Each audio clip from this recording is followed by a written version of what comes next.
Bonjour à tous, j'espère que vous allez bien. Nous allons préparer une pâte à tarte. Voilà, c'est toujours meilleur quand c'est fait maison. Alors bien sûr, les pâtes du commerce, ça peut dépanner, mais franchement, quand on fait maison, c'est encore mieux. Voilà, alors j'ai préparé déjà dans un saladier 10 cuillères à soupe de farine.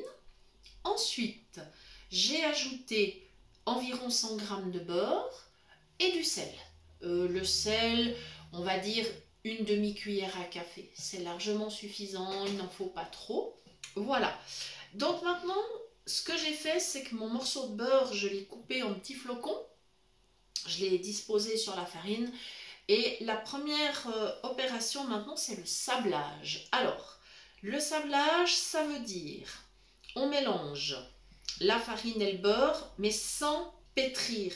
Il ne s'agit pas de pétrir, il s'agit de travailler juste avec le bout des doigts pour que le beurre et la farine deviennent comme du sable. Donc en fait, on pince le beurre et la farine comme ça du bout des doigts et on fait des toutes petites pressions et petit à petit, eh bien, notre mélange va devenir comme du sable. Voilà. Alors bien sûr, ça prend un tout petit peu de temps, mais c'est pas un problème. Voilà. Donc cette recette-là, elle est facile, elle est vite prête, et puis surtout, elle permet des garnitures autant salées que sucrées. Voilà. Avec ça, vous pouvez vraiment faire toutes sortes de tartes, des quiches, enfin tout ce que vous avez envie. Voilà, donc ça se passe très très bien. Mon beurre, là, il commence déjà vraiment à devenir très, très sablonneux, on va dire, avec la farine. Voilà, ça se passe très très très bien. Ça prend très peu de temps. C'est encore plus vite fait avec le robot. Mais ça, c'est quelque chose que j'ai toujours aimé faire à la main. Parce que disons que le robot, il va pas forcément vraiment sabler la pâte. C'est ce qui est dommage. On aura plutôt une sensation d'une pâte pétrie et puis ça sera pas tout à fait le même résultat. Voilà, puis là déjà mon sablage il est presque terminé. Ça va extrêmement vite. C'est vraiment après une question d'habitude.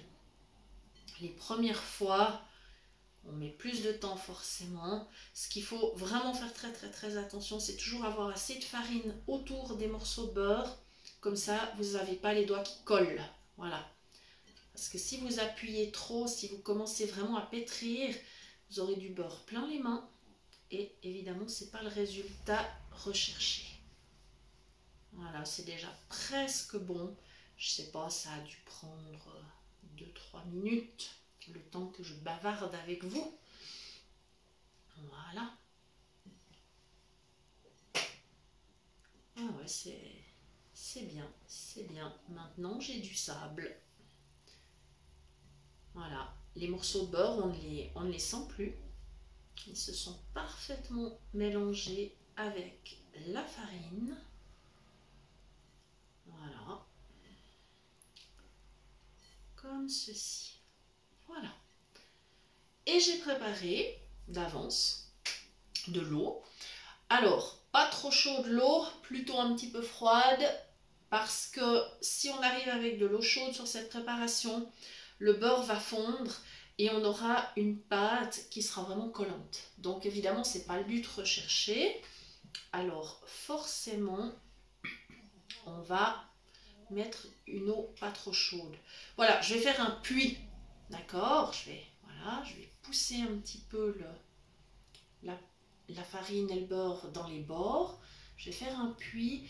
Alors, on va commencer doucement avec l'eau. On va pas mettre toute la tasse parce que, encore une fois, c'est mieux d'y aller avec parcimonie. On peut toujours ajouter. Voilà, je vais déjà y aller comme ça. Puis maintenant, je vais garder une seule main pour pétrir. Là, par contre, je peux commencer à pétrir. C'est clair. Je n'ai pas assez d'eau. Je vais remettre un tout petit peu. Voilà.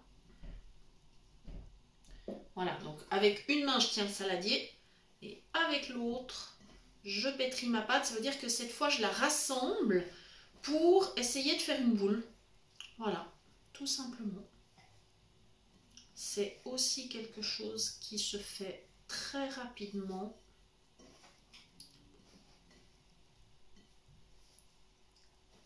Voilà, j'ai toujours pas assez d'eau. Je vais remettre encore un petit peu. Moi, ce que je fais, je la fais couler sur ma main. Comme ça, je me rends compte un petit peu de la quantité que je mets. Ça évite les mauvaises surprises. Bon, si par hasard il y avait trop d'eau, on peut toujours rajouter un petit peu de farine. Ça, c'est pas un souci. Mais c'est vrai que tant qu'à faire, on va respecter les proportions. Donc, avec mes 10 cuillères à soupe de farine, j'ai 250 grammes de farine. Il faut savoir qu'une cuillère bombée de farine pèse 25 grammes. Donc voilà, ce qui veut dire que je vais pouvoir garnir une plaque ronde. Je crois qu'elle doit faire 26 cm, sauf erreur. Ça fait déjà une très très très jolie tarte. Ça va faire une belle portion. Voilà.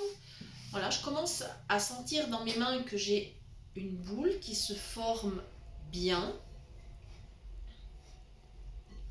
Voilà, et je vais avoir besoin d'encore un tout petit peu d'eau. Toujours la même chose, je fais couler sur ma main. Voilà, ça me permet de sentir ce que j'en mets.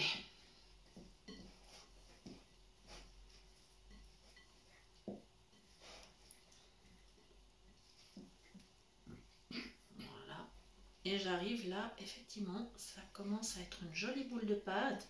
Alors, quand est-ce qu'on sait que la pâte est prête? C'est très simple. Plus on pétrit, moins ça colle aux doigts. C'est-à-dire que petit à petit, la pâte se rassemble. Déjà là, j'ai vraiment une jolie boule de pâte. Vraiment, vraiment. Et ça colle de moins en moins sur mes doigts. Donc, ça veut dire que là, ma pâte est bientôt prête. Voilà. Je vais bientôt pouvoir la laisser reposer. Alors, on va faire une toute petite pause parce qu'il faudra que ma pâte se repose un petit peu. Je vais la mettre, je pense, un tout petit moment au frigo. Ça sera beaucoup plus facile après pour l'étaler sur mon papier sulfurisé qui ira ensuite, bien sûr, sur la plaque à gâteau. Voilà.